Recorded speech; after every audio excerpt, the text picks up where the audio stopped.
dernière génération.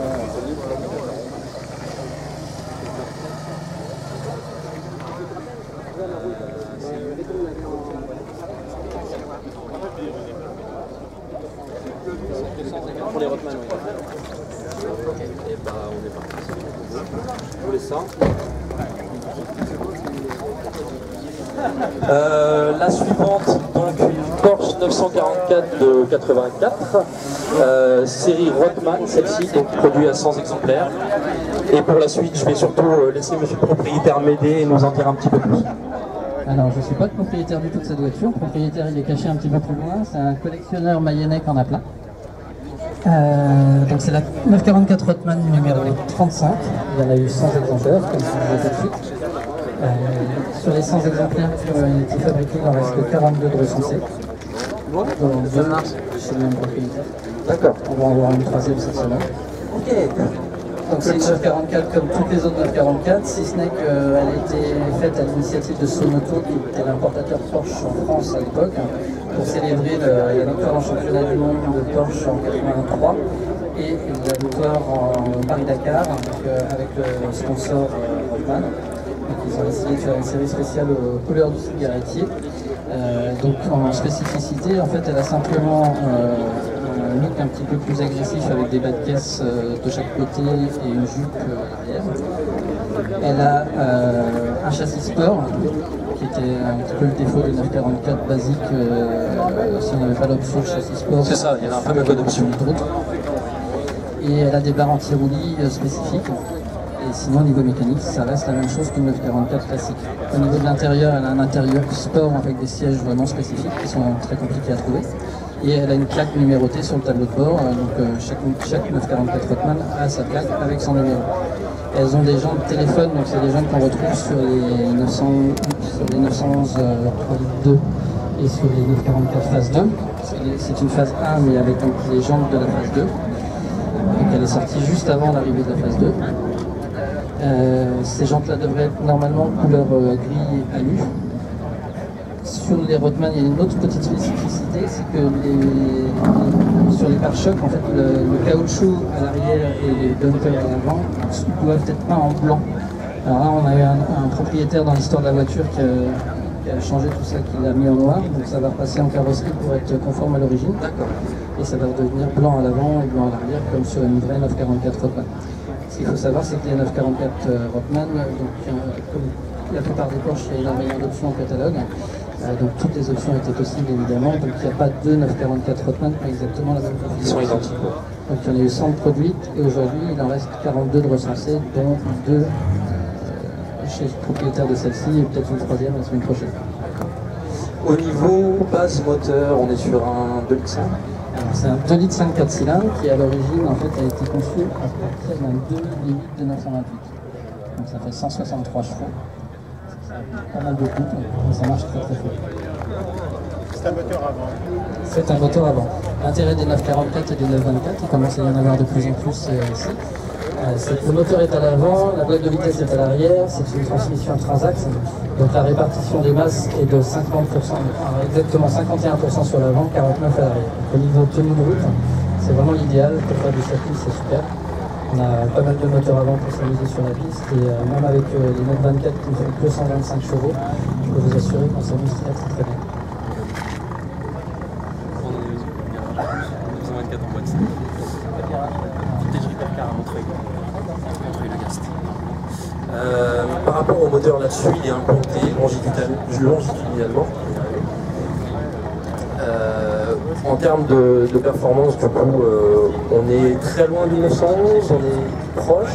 Alors, je suis pas fan de la comparaison entre le 911 et le 944, il y a toujours cette histoire de c'est une vraie Porsche, c'est pas une vraie Porsche. Moi j'ai toujours trouvé ça ridicule, c'est pas du tout la même voiture, c'est pas du tout la même conception, on ne peut pas comparer deux choses différentes. Après l'histoire de c'est une vraie Porsche, c'est pas une vraie Porsche, le 914 derrière moi, c'est une voiture magnifique. Dans les années 80, personne n'en voulait en disant que c'était la Porsche du jour. Aujourd'hui, 914 en propre, ça vaut beaucoup de sous. Et les collectionneurs, ça les arrache. Donc, l'histoire de vraie Porsche par vraie Porsche, c'est un petit peu comme si on disait une Clio Williams, c'est pas une vraie Renault, parce que la vraie Renault, c'est la Dauphine ou la R8 avec le moteur à l'arrière. La Golf, c'est pas une vraie Volkswagen parce que la coccinelle, elle avait le moteur à l'arrière. Pour moi, une Porsche, une Volkswagen, une Lamborghini, c'est une voiture qui est fabriquée par le fabricant et qui a la marque sur le capot. Tout à fait. Et on voit qu'elles reviennent en code, parce qu'effectivement aujourd'hui les 944 et les 924 sont de plus en plus demandées, alors que comme vous le disiez, elles étaient boudées par les acheteurs à l'époque de leur sortie.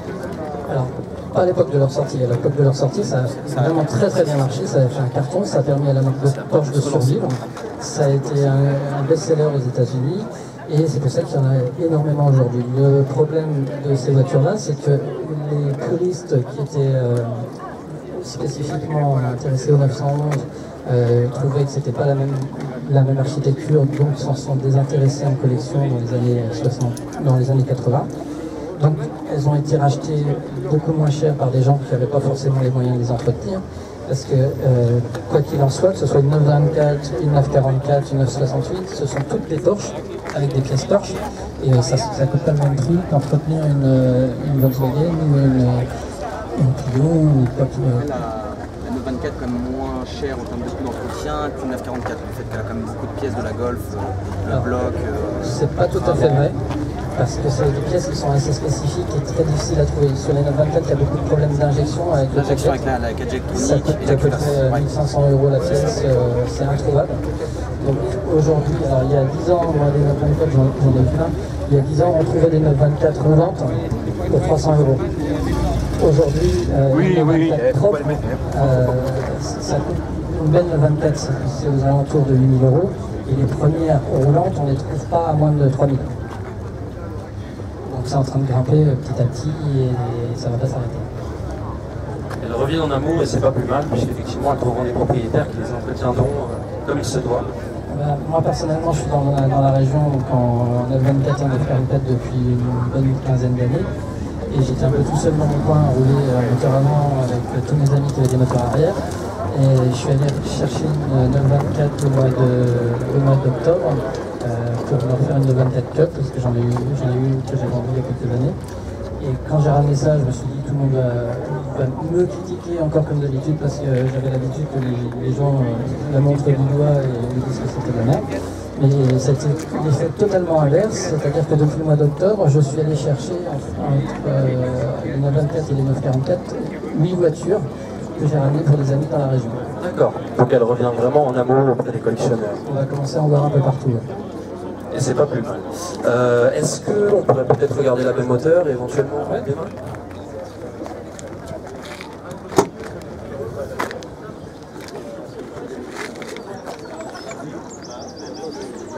C'est même 924.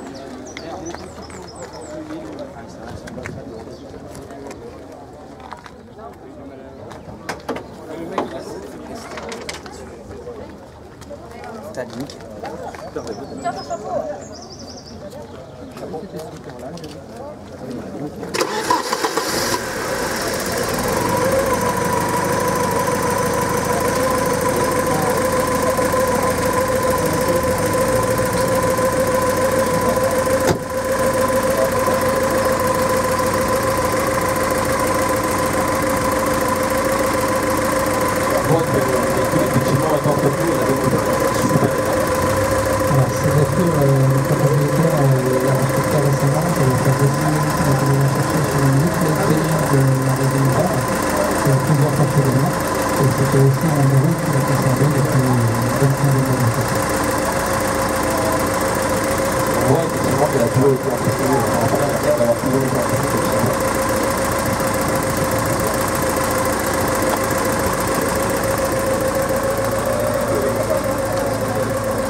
Ils ont équipé 100 Porsche à 24 heures, donc les 50 Motorama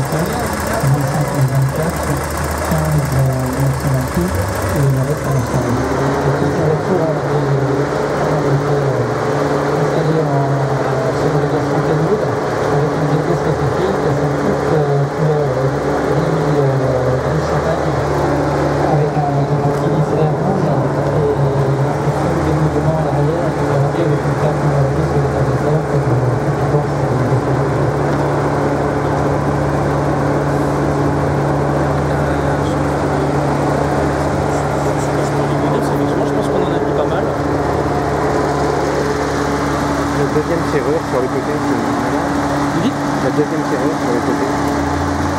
Ah tiens, bonne question. Je vais poser la question de la deuxième serrure. Alors, la deuxième serrure, qui est une protecteur, en fait, c'est une alarme d'origine. Ça faisait partie de l'équipement de produit de Redman. Et c'est une option sur toute la campagne.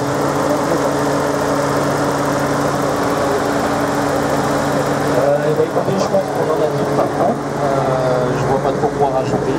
Je vous remercie d'avoir pris le temps de nous présenter la voiture et de nous en avoir dit un peu plus. C'était un plaisir, on viendra vous en présenter une autre bientôt. Avec grand plaisir. Bonne fin de journée.